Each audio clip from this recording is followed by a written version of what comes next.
let's talk about common sense, right? I think common sense, and I reiterate the word common sense, right? Let's talk about this for a second. This whole AstraZeneca bullshit, this vaccine situation, right? Please share this video. Everyone always says, oh, you're not a doctor, you're not a scientist, you don't know what you're talking about, right? This is what everyone always says. Now, here's my question. When the AstraZeneca bullshit first came out, they found they had blood clotting problem, and they said, oh, no, well, you know what? It should only be for people over 50. And I said to myself, please show me the evidence that there is a difference, like a noticeable difference between a 49-year-old and a 50-year-old within the blood. Please tell me that the moment someone becomes 50 years old, all of a sudden they're not at risk of blood clotting, right? This was my original argument. How can you say with a straight face that there's a huge difference between a 46-year-old's blood and a 50-year-old person's blood? Well, let's just leave it to common sense, and let's just say, what's the difference between someone who's 49 years old and 6 months and someone who's 50? Everyone always asks, where's your proof? You have no documented evidence of all these things you claim. Well, please show me the scientific proof that there is a noticeable difference in the way a 50-year-old's blood works compared to a 49-year-old's blood. Now let's add insult to injury and now say that they've upped it now to 60. So please show me the difference now between a 59-year-old's blood and a 60-year-old's blood, and show me the scientific evidence. Show me the evidence that blood behaves differently between a 50-year-old and a 60-year-old. Please show me the difference. Please show me the study. Because this is what pisses me off about this fucking world, right? You people are the fucking problem with your ignorance at the fact that you just trust whatever bullshit comes out of a doctor's mouth, no matter how much sense it doesn't make. But then I make a claim like, you know what, this could very well be, associated with, radiation exposure. And everyone says, oh, that's ridiculous. How is that possible? Well, the symptoms are all the same. The timeline when the technology came out and people gotten sick is like perfectly in line with itself, right? The fact that people are sick after 6 months after having COVID with symptoms of nausea, cognitive problems, hair loss, extreme hair loss, right? Everyone says, you're not a doctor, you're not a scientist, where's your proof? Well, please show me the proof.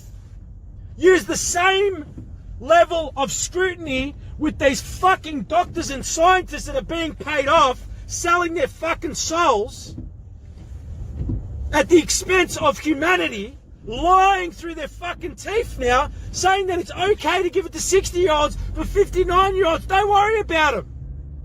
Please, for fuck's sake, people, start using common sense. For fuck's sake, start thinking for yourselves. Stop just looking at the opinion of one fucking doctor or one expert who could have been bought, blackmailed, fucking threatened, right? There's 100 ways you can coerce someone to do something. Stop looking at the fucking opinion of one person and then saying, oh, well, this is, an expert says this, so it's got to be true. Really? What about the thousands of experts that are being fucking silenced all around the world? Just fucking think about it.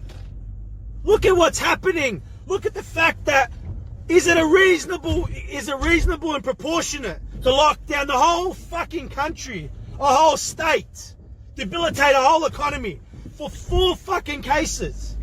And everyone say, well, they could spread and then they could become 1 million. Okay, so here's my fucking question for you. When the virus first came to this country and no one was following any rules and everyone was doing whatever the fuck they wanted to and going to football games and soccer and going to bars and clubs, right? Not wearing masks, not following any rules. This virus should have fucking spread like wildfire. One person could have gone to the football, affected 45 people, that one person. A super spreader, as you'd call them. And you wouldn't have fucking stopped this thing, because according to the CDC and the WHO, the doubling rates for this virus was the rate of people affected will double every single week without intervention. Within 8 weeks, you would have, if one person had just affected 30 people, and those 30 had affected one each, and you doubled the figure, you'd have fucking close to 100,000 people within the 8 weeks before we put any precautions in place. How is it that it is more dangerous now, this virus, than when we weren't taking any precautions? Please, people, start using fucking common sense. Start thinking for yourselves and start asking these motherfuckers questions. Start sending in freedom of information requests. Start requesting for the truth. Stop being so fucking complicit and ignorant to something that's completely obvious, that we're being taken for a ride, we're being lied to, the fucking economy's being destroyed as a result for these fucking global elites to get what they want out of us. Please, for fuck's sake, start thinking about your family, start thinking about what's good for you, your family, and what's good for you, and start using fucking common sense. There's a difference between a 49-year-old and a 50-year-old, right? There's a difference between a 60-year-old and a 59-year-old. Please show me the documented evidence, not now, 10 years ago, that shows how differently a person's blood behaves when they're 49 compared to when they're 50. Or when they're 60 compared to when they're 59. Everyone always wants fucking evidence. Everyone always wants proof. Everyone always wants a scientific fucking method, unless the news is telling you or your government's telling you something's alright. For fuck's sake, use common sense and start thinking for yourselves before humanity's fucked.